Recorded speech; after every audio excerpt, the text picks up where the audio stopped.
Prezados irmãos, prezadas irmãs, meu nome é Marcelo Orsini e estamos iniciando mais uma série em vídeo com o intuito de descrever e interpretar passagens marcantes do Novo Testamento.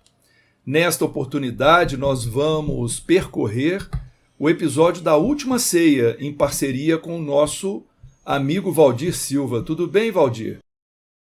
Tudo bem, Marcelo, graças a Deus, que nós possamos realmente descrever e interpretar, com a ajuda da espiritualidade e os ensinamentos da doutrina espírita, esses grandes ensinamentos deixados por Jesus para o nosso crescimento moral e espiritual.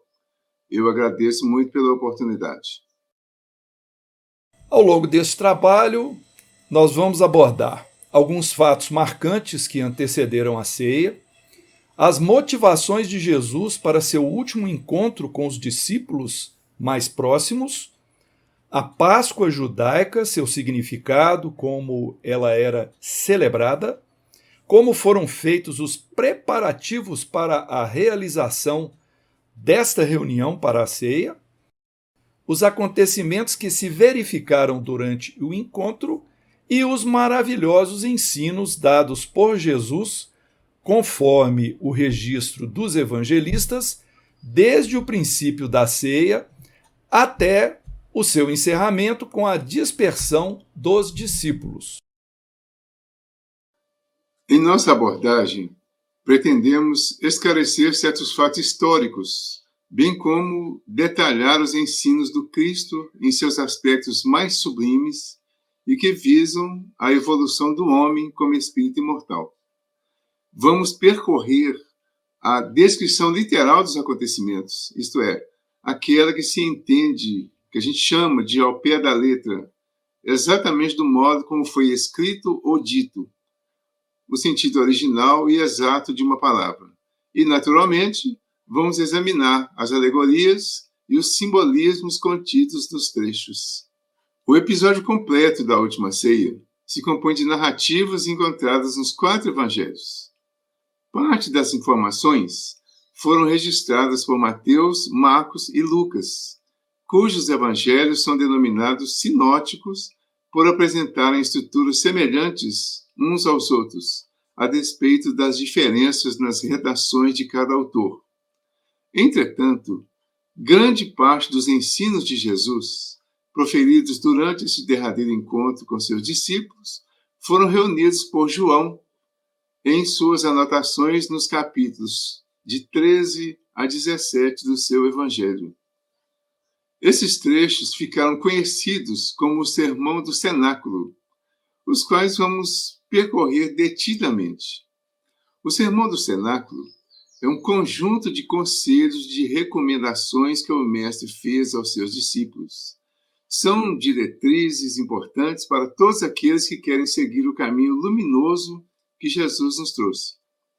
Observamos que o Evangelho de João é diferenciado dos sinóticos por apresentar o Cristo, assim como os seus ensinos, com uma visão mais transcendente e espiritual.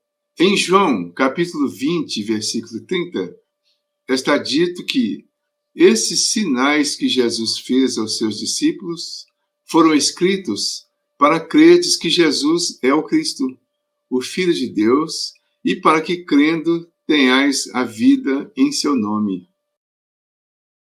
O espírito Amélia Rodrigues, em uma obra psicografada por Divaldo Franco, intitulada A Mensagem do Amor Imortal, fez alguns apontamentos sobre a animosidade de certas pessoas para com Jesus nos dias que antecederam a Última Ceia.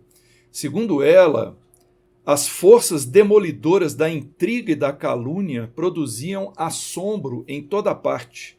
Propagavam-se mentiras que atiçavam os ânimos, enquanto os representantes do Sinédrio preparavam a armadilha contra Jesus, a armadilha da perversidade.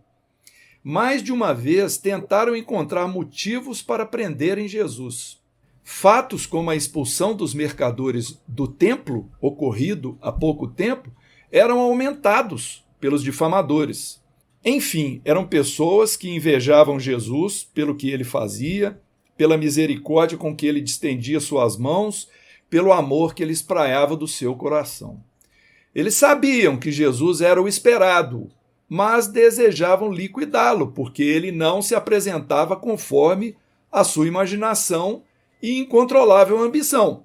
Desejavam alguém poderoso e odiado, um conquistador perverso e mercenário.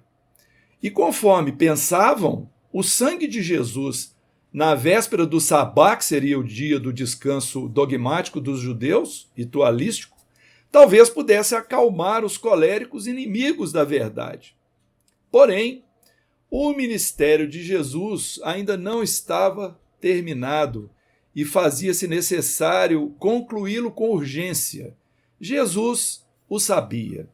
Então nós encontramos a sua premonição, conforme anotou Mateus no capítulo 26, versículo 18, quando ele disse: "O meu tempo está próximo". E também em João, no capítulo 13, versículo 1, sabendo Jesus que já era chegada a sua hora de passar deste mundo para o Pai.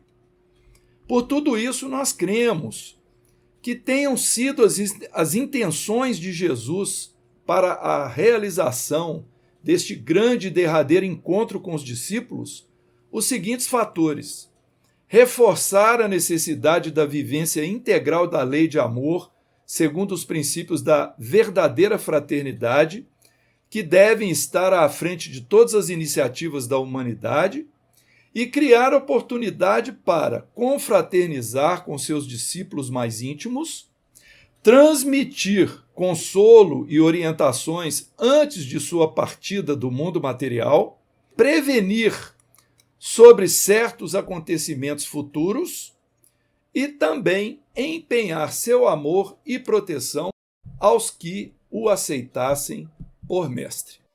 Visando situar a passagem no tempo, podemos elencar alguns acontecimentos mais marcantes que antecederam o encontro de Jesus com seus discípulos para a derradeira refeição.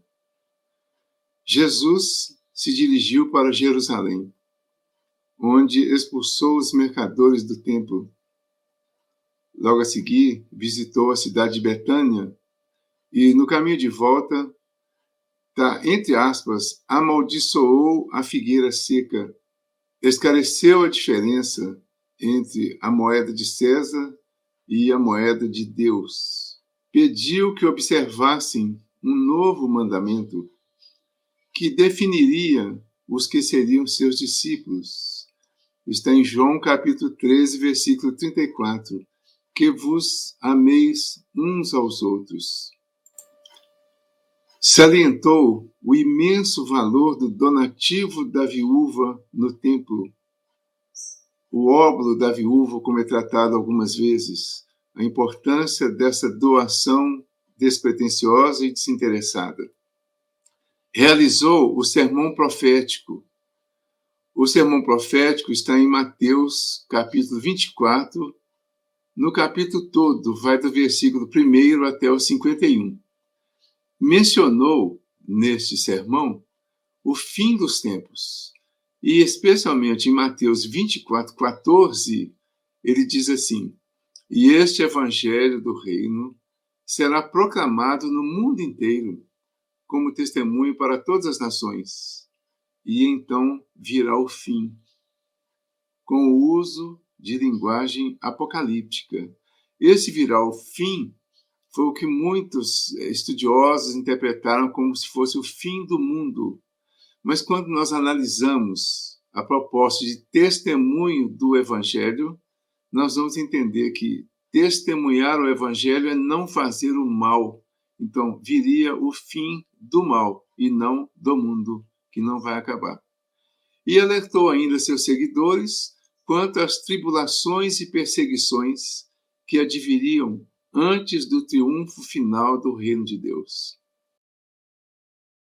Bem, como a última ceia foi realizada no período da Páscoa judaica, nós consideramos produtivo dar algumas explicações a respeito deste assunto. Em hebraico, é chamada de Pessar, também conhecida como a Festa da Libertação, que celebra justamente a libertação dos hebreus da escravidão no Egito, celebrada em 14 de Nissan do ano de 1446 a.C. Nissan corresponde ao período março-abril em nosso calendário, ou seja, o início da primavera. Os hebreus são originários do patriarca Abraão e se estabeleceram em Canaã. Depois de um tempo de seca e falta de alimentos, eles se mudaram para o Egito, local no qual acabaram sendo escravizados. De acordo com a tradição, a primeira celebração da Páscoa judaica ocorreu há 3.500 anos, quando, de acordo com a Torá, Deus enviou 10 pragas sobre o povo egípcio.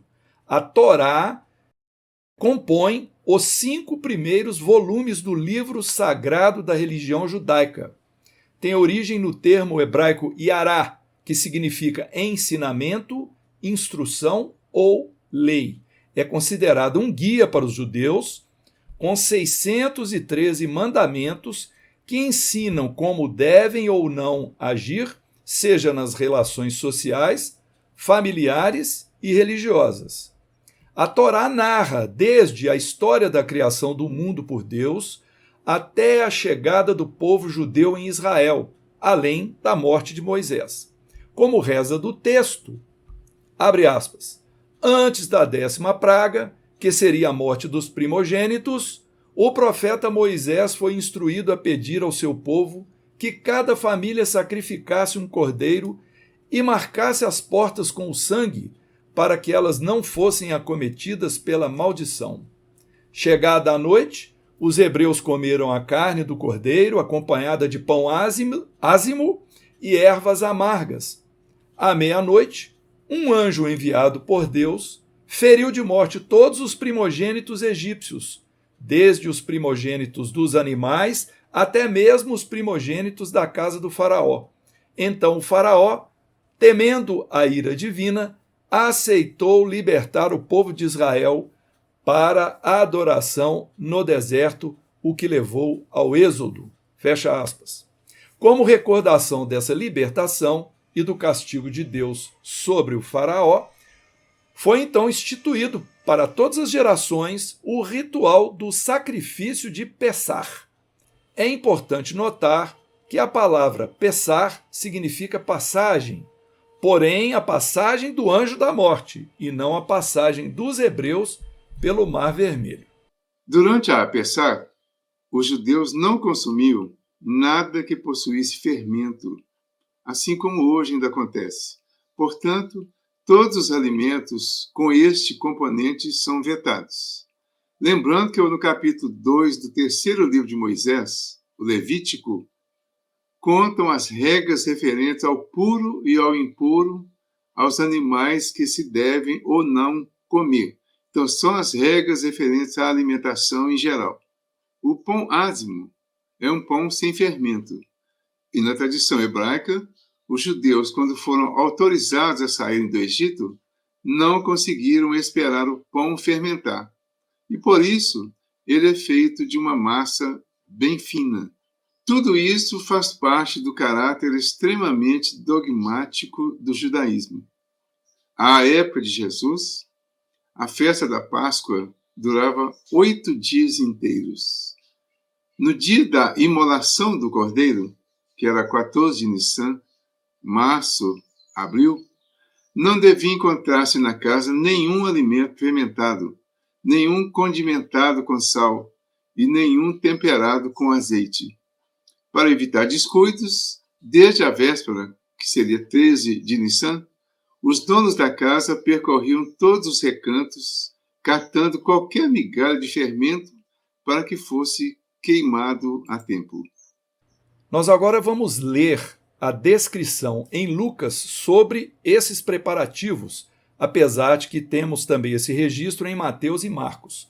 No caso de Lucas, está no capítulo 22, versículos 7 a 13, registrado da seguinte forma: Veio, pois, o dia dos ázimos em que devia sacrificar a Páscoa. E enviou Pedro e João, dizendo: Indo, preparai-vos a Páscoa para comermos. Eles disseram-lhe: Onde queres que a preparemos? Disse-lhes ele: Eis que, indo vós à cidade, virá a vós um homem carregando um cântaro de água. Acompanhai-o até a casa em que entrar, e direis ao dono da casa: O mestre te diz: Onde é o aposento em que comerei a Páscoa com meus discípulos? E ele vos mostrará um sobrado grande, mobiliado. Aí preparai. Indo, pois, encontraram como lhes dissera e prepararam a Páscoa. Bem, então os discípulos tomaram a iniciativa de perguntar ao mestre onde desejaria ele fosse preparada a Páscoa. Jesus encarrega Pedro e João de irem à cidade, o que denota que estavam fora de Jerusalém. Ao entrar, logicamente pela porta de Siloé, onde se localizava a fonte, encontrariam um homem a carregar água.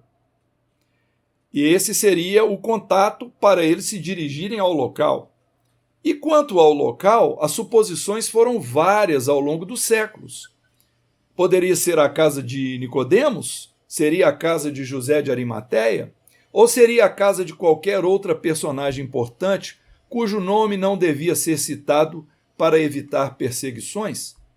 No texto citado anteriormente, de autoria do espírito Amélia Rodrigues, encontramos a referência a este homem misterioso a carregar a água.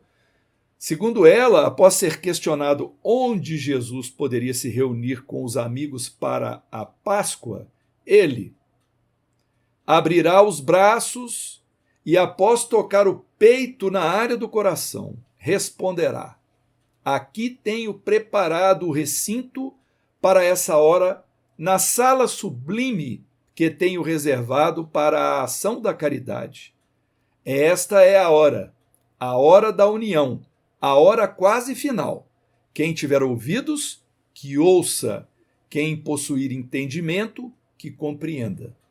Portanto, nós percebemos claramente o caráter simbólico desse personagem. De maneira geral, os preparativos da ceia representam os preparativos para o início do drama sacro, ou seja, a paixão de Cristo, que visaram a emancipação espiritual do homem. A partir do capítulo 18 do Evangelho de João, após a oração de Jesus, que finaliza o capítulo 17, certamente a prece de finalização de uma fase para entrar em outra dos ensinamentos.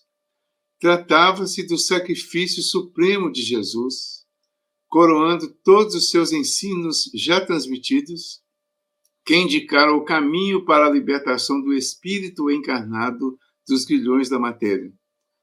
O dono da casa, que é o versículo 11, simboliza o eu profundo, o espírito imortal, a mônada espiritual, centelha divina, que já mantém mobiliado o aposento de cada um, significa a lei de Deus que reside na consciência de todos os homens. Só que, para compreender esta lei, é preciso elevar-se ao sobrado alto no primeiro andar, versículo 12, manter-se acima da matéria e de suas paixões.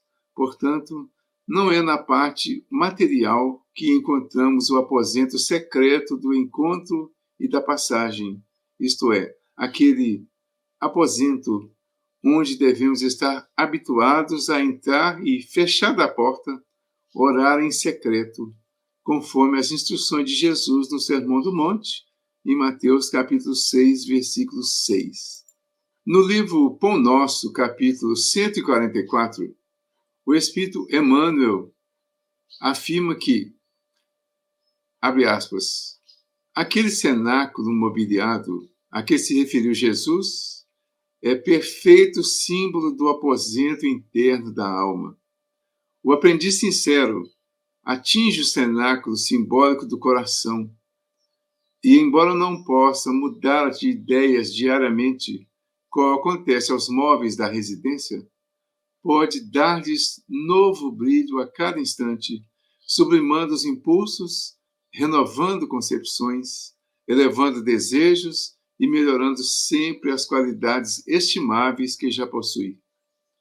Se o homem simplesmente terrestre mantém-se na expectativa da morte orgânica, o homem espiritual espera o Mestre Divino para consolidar a redenção própria.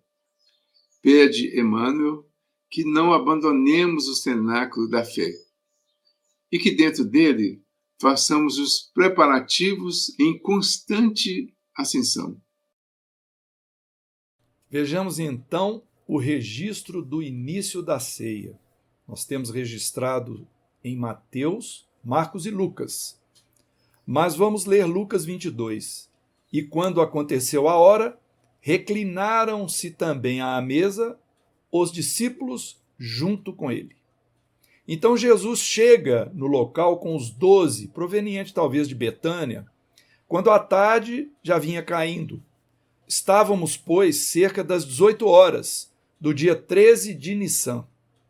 Os judeus não usavam mais comer o cordeiro segundo a prescrição legal, que está em Êxodo, capítulo 2, versículo 11, ou seja, de pé, com a roupa de viagem, pois haviam aderido ao costume pagão, reclinados num tapete.